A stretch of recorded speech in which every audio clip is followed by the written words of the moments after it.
কিও কোথায় যাচ্ছ? সামনে আসছে জামাই ষষ্ঠী, তো জামাই ষষ্ঠীতে মাকে জিজ্ঞাসা করেছিলাম যে মা কি নেবে।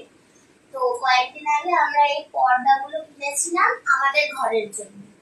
তো তারপরে মা বললো যে সব মানে বাড়ির সব জানলা দরজার জন্য এই পর্দাগুলোই কিনে আনতে, জামাই ষষ্ঠীতে মা ওটাই গিফট নেবে। আসলে মায়েরা তো এরকমই হয় যে নিজের থেকে সংসারের জিনিস মানে কিনতে বেশি পছন্দ করে। তো আমিও ভাবলাম যে ঠিক আছে, মা যখন এটাই চাইছে তাহলে এটাই দেব।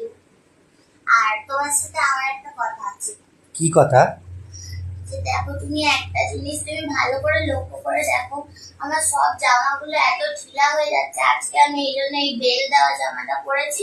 আমি কোনো কুর্তি পরতে পারছি না, কোনো ওয়ান পিস পরতে পারছি না। এটা খুঁজে খুঁজে বের করলাম যে বেল দেওয়া, এটাই যে এরকম ঢিলা জামাগুলো আমাকে দেখতে খারাপ লাগছে। কালকে তোমাকে আমি পকেট মানি দিলাম, ওর থেকে নাও। আমার থেকে নেওয়া যাবে না। আমার থেকে যদি নিয়ে আমার টাকাগুলো খরচা হয়ে যাবে না। তোমার থেকে নেবো। তুমি আমাকে আজকে এই পর্দাটা যখন কিনতে যাচ্ছি বড় বাজার, তুমি আমাকে দুটো জামা কিনে দেবে। ও নিজের টাকাগুলো শুধু জমিয়ে রাখবে না, আমার টাকাগুলো খরচা করবে। এরকম করো কেন গো? আমি তোমার একটা মাত্র বউ। ঠিক আছে চলো কিনে দেবো। সত্যি দাও? হ্যাঁ সত্যি। ঠিক আছে, চলো, টাটা।